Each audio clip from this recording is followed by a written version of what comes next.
All right, just a quick review on acids and bases. Um, in the new textbook, this is we'll call it chapter 4.5. It's going to be in between chapters 4 and 5. In the new textbook, as we've kind of jumped around just a little bit in some places. So we've already talked about acids and bases back in chapter 4. Um, and we've already basically defined some of what we've talked about. But let's just look at some properties of acids and bases. They are both electrolytes. Um, that means they have the ability to conduct electricity. Acids tend to have a sour taste. Think of like lemons and things, stuff like that. You've probably used litmus paper when you were in middle school, when you were doing those middle school experiments in either earth science or physical science, or you may have even used it in physical science. Litmus is typically used as an acid-base indicator. Acids typically turn red. Acids react with metals to form hydrogen gas, and some common examples of acids include vinegar, milk, Coke. Apples tend to be acidic, as well as citrus fruits. Bases typically have a bitter taste. If you've ever gotten soap into your mouth, you know what bases taste like. They turn litmus paper blue. Uh, they have a very slippery feel. Again, think of soap. And some common examples include ammonia. That's a common household cleaner, typically used in window cleaners and things like that. Lye, sometimes you'll see used as a drain cleaner. It was back in the day used to make soap. Antacids, Toms, any kind of rollers or anything, they're typically going to have a base, or they're typically going to be a base in order to neutralize the hydrochloric acid that's found in your stomach, as well as baking soda. But you probably remember baking soda from the classic fourth grade experiment uh, involving the um, volcano. All right, let's talk about a few definitions. First talk about Arrhenius definitions.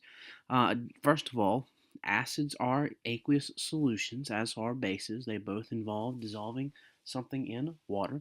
But according to Arrhenius, acids form hydronium ions. That is, they increase the amount of hydrogen atoms present in solution. So in the example here, we have hydrochloric acid and water.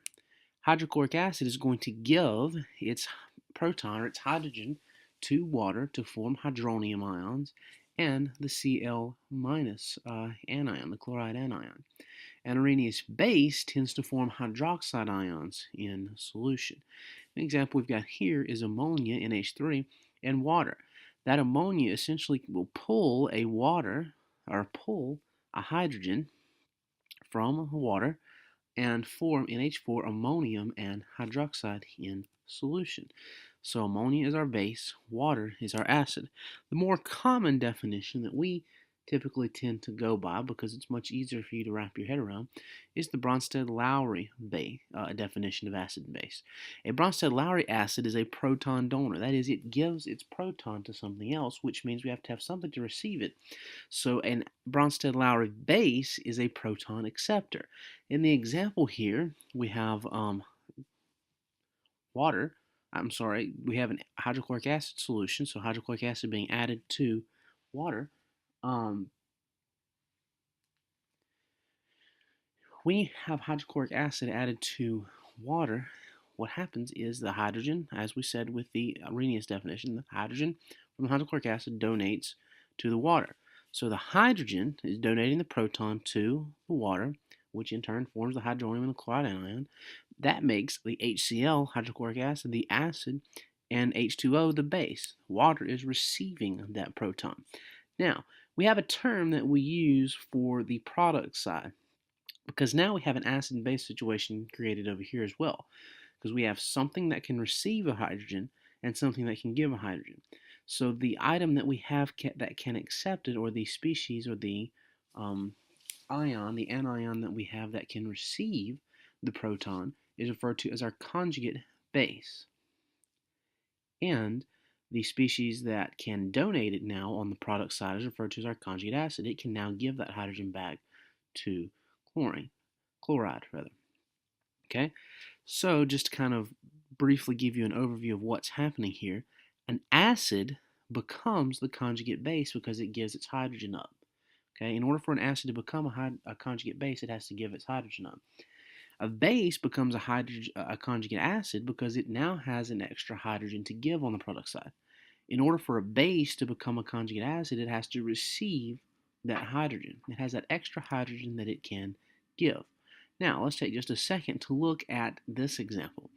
I have nitric acid in water. Well, HNO3 we know is an acid because it starts with a hydrogen, and that's kind of what we've talked about as our indicator. Water also starts with hydrogen, but water is a special case we're going to talk about here in just a second. Now, in this sense, nitric acid is going to donate its hydrogen to water to form NO3 minus, and water is going to receive that. So therefore, water is the base, nitric acid is the acid. On the product side, we now have H3O plus. Okay, that has an extra hydrogen, so it's now can be a proton donor. And anything that's a proton donor is an acid, but since it's on the product side, we're going to refer to it as our conjugate acid. Nitrate is also on our product side, but it can receive a hydrogen now. It has that negative charge, so it's looking for something positive to take on. It's now a base. Since it's on the product side, we're going to call it a conjugate base. Okay, so let's take a look at another example. We have NH3 and H2O. Okay, NH3 in this one becomes NH4, so it receives a hydrogen. So that means it's a hydrogen acceptor, and the water is giving that hydrogen up. So if it's the proton or hydrogen donor. So that makes NH3 our base and H2O our acid. On the product side, I have NH4. Okay, NH4 has an extra hydrogen. It has that positive charge. It's now an acid, so it can donate its hydrogen now. So that makes it a conjugate acid, and the hydroxide can receive that proton, so it makes it a conjugate base. Okay, so now in the previous two slides, we've seen water act as an acid on this slide and a base on the previous slide. An acid on this side and a base on the previous slide. Can something be both an acid and a base? Well, yes, absolutely. Water is an example of an amphoteric substance. Amphoteric substances can either be an acid or a base. Okay? So, another definition we need to talk about. We've got some examples of conjugate acids and conjugate bases first. All right. Give the conjugate base for each of the following. Now remember, in order to become a conjugate base, you have to remove a hydrogen. In order for an acid to become a conjugate base, you have to remove a hydrogen. So HF, when we remove that hydrogen, becomes fluoride. But we must also take into account the charge of that hydrogen. So it should be F minus for fluoride. H3PO4. Okay? H3PO4 has multiple hydrogens. It has many hydrogens. We call that polyprotic. Many protons. All right. When we have a polyprotic acid, we're going to remove those hydrogens in step. So H3PO4, we're going to remove one hydrogen away from in order to get its conjugate base. When we remove that one hydrogen, it should have a charge of -1. Now, these are neutral substances. Just to remind ourselves, how do we know they're neutral substances? There's nothing in the upper right-hand corner to indicate a charge, indicate that these are ions. Okay? H3O plus, hydronium. Okay? We're going to remove a hydrogen away from it in order to get its conjugate base, and it's going to become H2O. Now, notice it started off with a positive charge here. Okay? A positive charge here. It's neutral on the other side. Why? Because we're taking a positive hydrogen and taking it away. So +1 -1 is neutral or 0. Okay? H3PO4 and H3O positive are polyprotic. That means that they're an acid they're an acid with more than one H plus or more than one proton. All right. What about conjugate acids? Okay, so if we're looking at a base, how are we going to give the conjugate acid for each of the following? Well, we're going to add a hydrogen to it. We're going to add a hydrogen to it. So Br minus or bromide should become HBr. HSO4 minus should become H2SO4.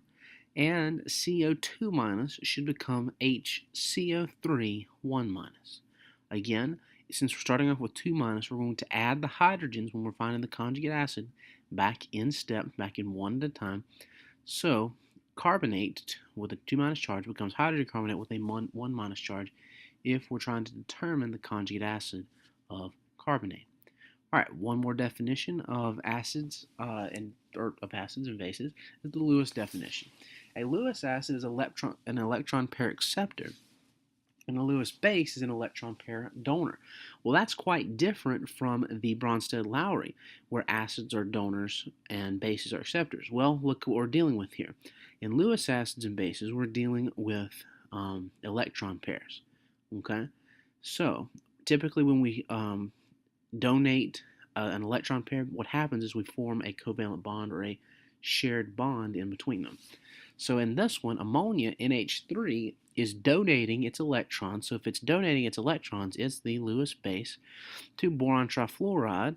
Boron trifluoride is accepting those electrons to form that bond. So boron trifluoride is the Lewis acid. Okay? Let's talk about the strength real quickly of acids and bases. Now, strength does not necessarily mean its ability to burn through the laboratory table. Of course not. Strength rather refers to its ability to ionize, or its ability to break down into its positive and negative components, its cations and anions.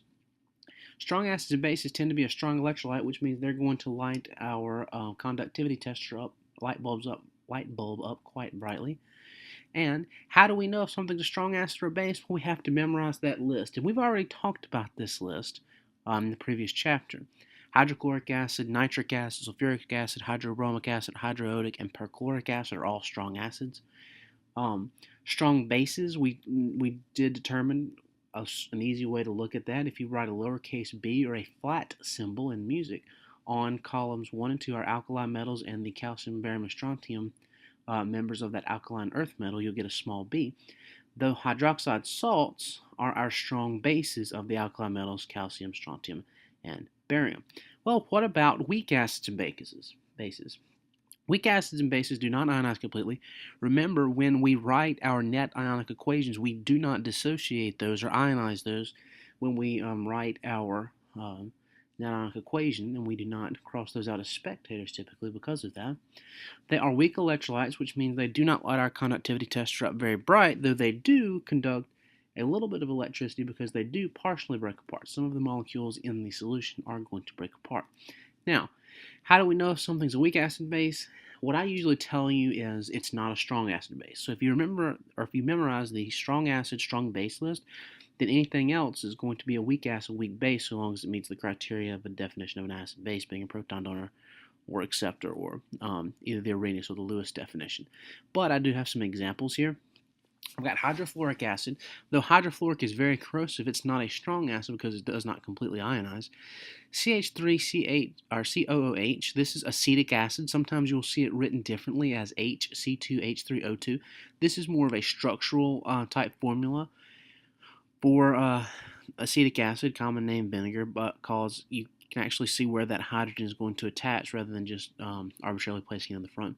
Phosphoric acid is used in soft drinks, carbonic acid used in soft drinks, and hydrocyanic acid. These are all weak acids. And the weak base example that I've got is NH3. That's the most common one that you will see.